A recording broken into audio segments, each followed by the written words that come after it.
এই ড্রেসটা আমার নিজের ডিজাইন করা, জার্মানির টিমকে সাপোর্ট করে। আমি নিজে জার্মানিকে সাপোর্ট করি।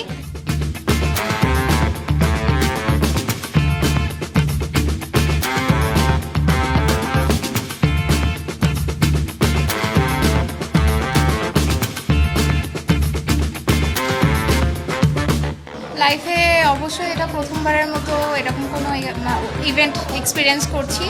ডিজাইন করার সময় মনে হয়েছিল যে এটা নন ওয়্যারেবল হবে, ফ্যাশন শোর জন্য ঠিক আছে, কিন্তু এখন পরে মনে হচ্ছে যে এটা পরবর্তীতেও ক্যারি করা যাবে, ক্যারি করার মতো একটি ড্রেস।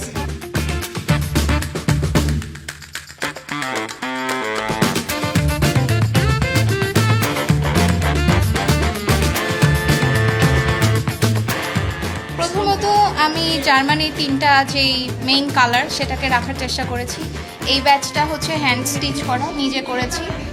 আর এই যে আপনি দেখতে পারেন যে আমি ব্লাউজটাকে হচ্ছে একটু ব্লেজার শেপ করেছি, ক্রিয়েটিভিটি রাখার চেষ্টা, ফিউশন আনার চেষ্টা করেছি, শাড়ির সাথে ফর্মালের একটা ফিউশন আনার চেষ্টা করেছি। প্লাস জার্মানির রিফ্লেকশন তো দেখতেই পাচ্ছেন পুরো এন্টায়ার অ্যাটায়ারে।